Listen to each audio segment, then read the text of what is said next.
Baik, Assalamualaikum warahmatullahi wabarakatuh. Selamat pagi dan selamat sejahtera bagi kita semua. Yang terhormat Ibu Yulia Muslimah, SIPKP, selaku dosen pengampu mata kuliah perilaku organisasi dan teman-teman semua yang hadir pada pertemuan kita minggu ini. Pada kesempatan ini, saya dan rekan-rekan dari kelompok 5 akan mempresentasikan mapping yang telah dibuat dengan tema komunikasi dalam organisasi. Jadi judul yang kita pilih di sini adalah komunikasi efektif organisasi progresif. Sebelum masuk ke pembahasan, izinkan saya untuk memperkenalkan anggota dari kelompok 5. Pertama sebagai moderator adalah saya sendiri, Zahra Safita dengan NIM 3042242. Pemateri pertama Ita Nurdiatna, pemateri kedua Zalita dan pemateri ketiga Fatimah Zahra. Baiklah, tanpa memperpanjang pembukaan, langsung saja kita masuk pada pembahasan kali ini. Jangan didahului oleh saya. Jadi makna atau alasan kami memilih judul komunikasi efektif organisasi progresif ini adalah judul ini menggambarkan bahwa komunikasi efektif adalah kunci utama bagi organisasi untuk berkembang secara progresif. Komunikasi yang terbuka, jelas, dan saling memahami akan menciptakan kerjasama yang harmonis, memperkuat koordinasi, serta meningkatkan motivasi kerja. Organisasi yang memiliki sistem komunikasi yang baik akan lebih siap menghadapi perubahan, berinovasi, dan mencapai tujuannya. Oleh karena itu, judul ini dipilih untuk menekankan bahwa kemajuan organisasi sangat ditentukan oleh kualitas komunikasi yang terjadi di dalamnya. Nah, jadi apa sih yang dimaksud dengan komunikasi efektif?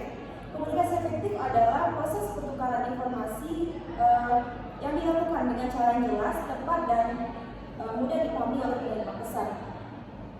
Komunikasi tidak hanya menyampaikan informasi, tetapi juga memastikan bahwa pesan diterima, dipahami dan ditindaklanjuti dengan sesuai dengan tujuan. Di sini seorang ahli bernama Harold Laswell menyebut bahwa komunikasi itu sebagai siapa mengatakan apa, melalui sasaran apa, kepada siapa, dan dengan efek apa. Baik, untuk penjelasan lebih lanjut mengenai fungsi, bentuk, dan saluran komunikasi serta ciri-cirinya akan disampaikan oleh Intan Nurdiatna. Pada Intan, kita silakan. Baik, terima kasih kepada moderator. Saya akan menjelaskan ciri-ciri komunikasi efektif dalam organisasi. Yang pertama yaitu jelas dan ringkas. Informasi yang disampaikan tidak ribet dan mudah dipahami oleh semua pihak. Yang kedua yaitu tepat sasaran, di mana informasi yang disampaikan sesuai dengan kebutuhan dan posisi penerima pesan dalam organisasi. Dan yang ketiga yaitu umpan balik aktif, di mana terdapat respon dari penerima pesan yang menandakan pemahaman dan klarifikasi. Dan yang keempat, terbuka dan transparan, tidak ada informasi yang ditutup-tutupi, komunikasi secara langsung dan jujur. Dan yang terakhir yaitu kontekstual dan relevan, di mana informasi yang disampaikan dalam waktu, tempat, dan cara yang sesuai dengan kebutuhan organisasi. Dan materi selanjutnya yaitu fungsi komunikasi dalam organisasi. Yang pertama yaitu fungsi informatif. Organisasi dipandang sebagai sistem proses informasi, di mana setiap anggota dalam organisasi berharap mendapatkan informasi yang banyak, relevan, dan tepat. Dan yang kedua yaitu fungsi integratif. Fungsi integratif ini berkaitan dengan kelaturan-kelaturan yang berkaitan langsung dengan dalam fungsi suatu organisasi. Ada dua hal berpengaruh dalam fungsi integratif, yaitu atasan atau orang yang memiliki kewenangan untuk mengendalikan semua informasi yang disampaikan. Yang kedua yaitu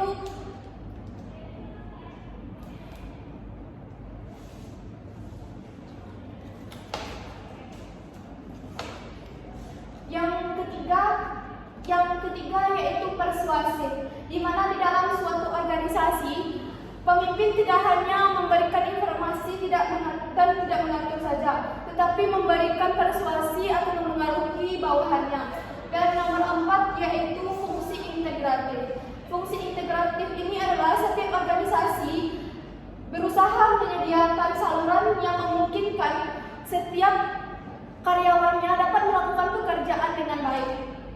Dan materi yang terakhir yaitu saluran dalam komunikasi. Yang pertama yaitu saluran secara verbal. Saluran secara verbal ini contohnya seperti diskusi rapat, dan presentasi. Dan yang kedua yaitu non-verbal. Contohnya seperti intonasi suara, ekspresi wajah. Dan yang ketiga yaitu elektronik atau digital. Contohnya seperti aplikasi kolaborasi Zoom dan Teams dan Microsoft Teams.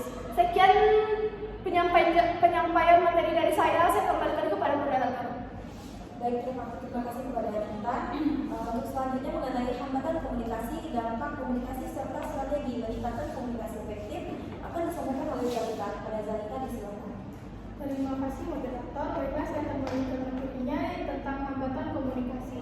Yang pertama, hambatan teknis. Terjadi akibat gangguan pada media atau alat komunikasi seperti koneksi internet buruk, suara tidak jelas atau peralatan yang rusak. Kedua, hambatan psikologis. Muncul dari kondisi emosional, prasangka, ketidakpercayaan atau kecemasan yang dialami pengirim atau penerima pesan. Ketiga, hambatan semantik. Ini disebabkan oleh perbedaan persepsi terhadap makna kata atau istilah teknis yang tidak dimengerti oleh semua pihak. Keempat, hambatan lingkungan dan budaya.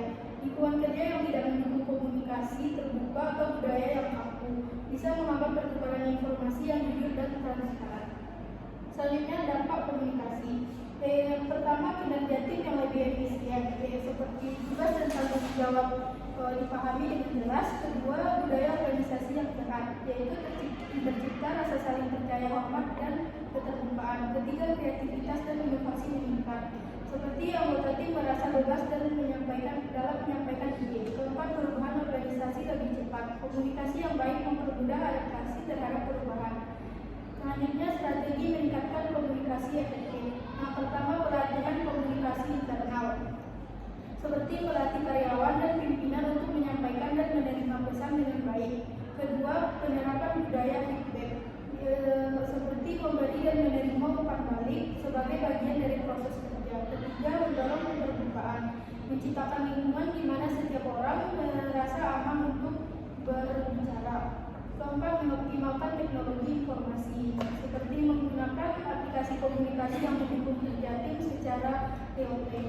Sekian materi yang saya sampaikan, saya kembalikan kepada moderator. Baik, terima kasih Zalika. Untuk selanjutnya mengenai proses komunikasi, cara komunikasi serta keterampilan berkomunikasi akan disampaikan oleh Fatimah Zahra pada Zahra disilakan. Baik, saya akan melanjutkan materi yang selanjutnya, yaitu proses komunikasi. Menurut model Shannon dan Weber, proses komunikasi meliputi pengirim, pesan, saluran, dan penerima. Proses ini juga mencakup feedback, yaitu umpan balik agar pesan bisa dapat benar-benar untuk dipahami. Lalu proses komunikasi bisa berlangsung secara vertikal, yaitu dari atas ke bawah maupun sebaliknya, dan secara horizontal antar rekan sejawat maupun diagonal, yaitu antar lintas departemen. Yang selanjutnya yaitu corak-corak komunikasi.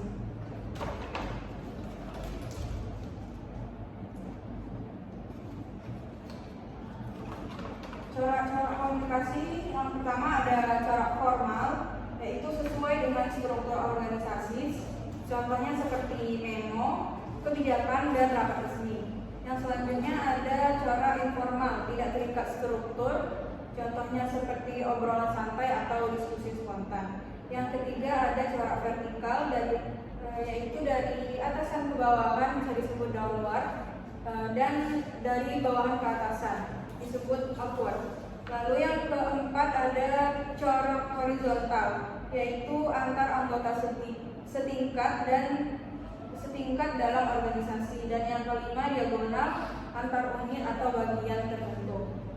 Materi selanjutnya yaitu keterampilan dalam berkomunikasi. Dalam berkomunikasi yang aktif dan organisasi progresif, maka diperlukan keterampilan berkomunikasi. Yang pertama, dengan cara mendengarkan aktif, yaitu memberikan perhatian penuh, tidak memotong memahami dan memahami pesan dari lawan bicara. Yang selanjutnya, empati, mampu memahami perasaan dari sudut pandang orang lain sehingga pesan diterima dengan baik.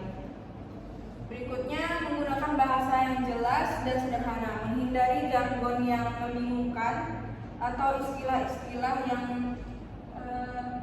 membingungkan lawan bicara. Yang keempat, memberikan umpan balik, menyampaikan tanggapan secara konstruktif dan terbuka.